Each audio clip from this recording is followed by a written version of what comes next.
जय श्री राम, नमस्ते। कैसे हो आप सब। तो आज की वीडियो में हम करने वाले हैं रिलेटिव प्रोनाउंस।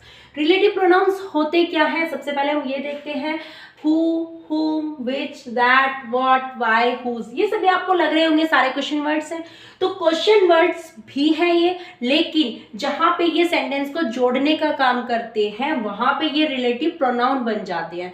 ठीक है, तो रिलेटिव प्रोनाउन ये सारे क्वेश्चन वर्ड जितने भी आपको दिखाई दे रहे हैं, जब क्वेश्चन वर्ड होते हैं तो इनकी जो साउंड होती है, जैसे कि हु की साउंड क्या आएगी, कौन। हु को क्या बोलेंगे, कौन, क्योंकि ये क्या है, क्वेश्चन वर्ड। लेकिन जब रिलेटिव प्रोनाउन में हम इसका यूज करेंगे तो ये बन जाएगा जो। ठीक है, हुम सेम वही। ठीक है, ये भी आपका जो बन जाएगा। विच जिसका, जैसे कि आपको हिंदी में अगर क्वेश्चन वर्ड में बोलोगे तो जिसका, तो ये भी आपका बन जाएगा जो। दैट भी आपका जो होगा। अब सबसे पहले हम ये देखते हैं, ये हमारा मैटर जब हम हिंदी से इंग्लिश ट्रांसलेट करेंगे तो आपको बहुत अच्छे से समझ आएगा।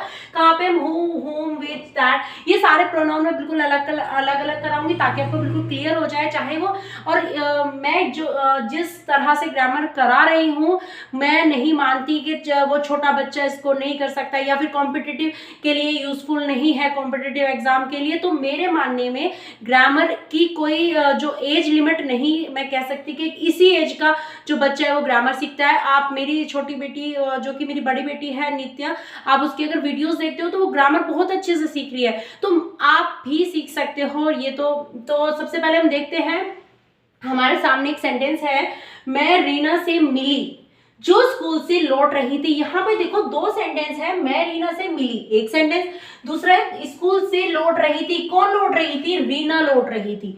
ठीक है, तो सबसे पहले हम बनाते हैं, अब ये जो है इसके लिए हम क्या करते हैं, तो आज की हम वीडियो में हु और हुम को एक तरह से क्लियर करके चलते हैं, क्योंकि कॉम्पिटिटिव एग्जाम में भी बहुत ज्यादा पूछा जाता है और बहुत ही अच्छे से क्लियर होने वाला है।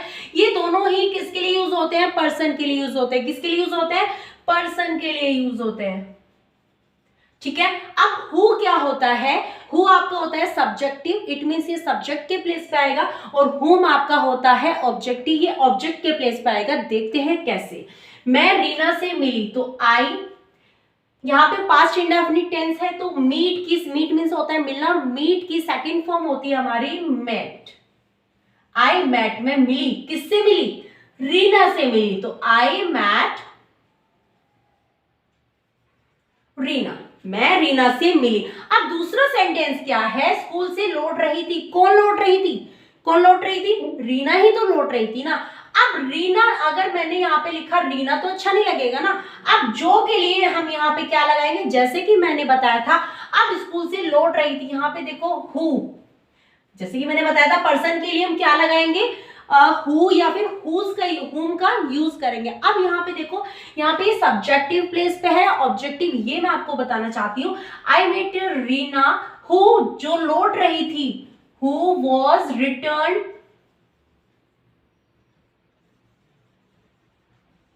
हाँ हु वॉज रिटर्निंग, जो लौट रही थी कहां से, फ्रॉम स्कूल, फ्रॉम स्कूल से लौट रही थी, जो स्कूल से रिटर्न कर रही थी, लौट रही थी। अब यहाँ पे देखो, सब जैसे कि मैं आपको स्ट्रक्चर बताती हूँ, सब्जेक्ट के बाद आपकी आपकी या तो मेन वर्ब आएगी या फिर आपकी हेल्पिंग वर्ब आएगी। यहाँ पे सब्जेक्ट है, ये आपकी वर्ब की फर्स्ट, सॉरी वर्ब की सेकंड फॉर्म आ गई है। यहाँ पे हमारा सब्जेक्ट एक यहाँ पे है, अगर यहाँ पे रीना की तो बात हो रही है तो यहाँ पे सब्जेक्ट ये हो गया और इसकी वर्ब यहाँ पे आ गई। इट मीन सब्जेक्ट के बाद आपकी वर्ब आ गई, तो इट मीन यहाँ पे किस प्लेस पे है, ये आपका सब्जेक्टिव प्लेस पे है। तो यहाँ पे क्लियर आ गया। नेक्स्ट सेंटेंस देखते हैं, मेरी दो बेटियां हैं, तो मेरा अधिकार है मेरी बेटियों पे। बात अधिकार की आती है तो हम किसका यूज करते हैं, हैज, हैव, हैड। मैं आपको करा चुकी हूँ वीडियो में। तो आई हैव है बेटियां, तो आई हैव, मेरे पास है, क्या है, दो बेटियां, तो टू डॉटर्स।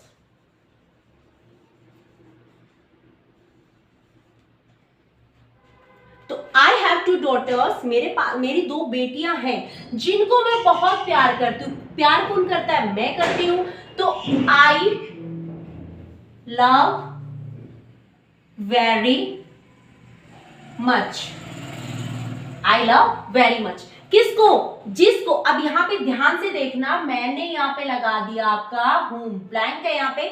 ऐसे तो आता है ना कि भाई ब्लैंक छोड़ देंगे, यहाँ पे ऑप्शन दे देंगे who आएगा whom आएगा। अब ये आपको कैसे पता करना है, यहाँ पे देखो सब्जेक्ट, सब्जेक्ट के बाद उसकी हेल्पिंग वर्ब आ गई, ठीक है। यहाँ पे देखो सब्जेक्ट, सब्जेक्ट के बाद आपकी मेन वर्ब की फर्स्ट फॉर्म आ गई, मैं प्यार करती हूँ। अब यहाँ पे देखो मैं प्यार करती हूँ, ये जो whom आता है किसके प्लेस पे आता है, ये ध्यान रखना है। ये आता है ऑब्जेक्ट के प्लेस पे, और ये किसका ऑब्जेक्ट है, और ऑब्जेक्ट कब आता है, वर्ब के बाद आता है। इट मींस वर्ब का ऑब्जेक्ट होता है ना। तो मैं प्यार करती हूँ किसको, जिनको। बिल्कुल क्लियर हो गया होगा भाई, जिनको मैं प्यार करती हूँ, whom I love very much। तो यहाँ पे आपको आई थिंक क्लियर हो गया होगा कि यहाँ पे जो ये हमारी क्या है, वर्ब, और वर्ब का ऑब्जेक्ट आपका क्या है, whom है। तो यही आपका कंफ्यूजन होता है, हु और whom में यही डिफरेंस होता है, यही आपका कॉम्पिटिटिव में बहुत पूछा जाता है। नेक्स्ट वीडियो में हम विच और दैट को कवर करेंगे। तो मिलते हैं नेक्स्ट वीडियो में। Have a nice day.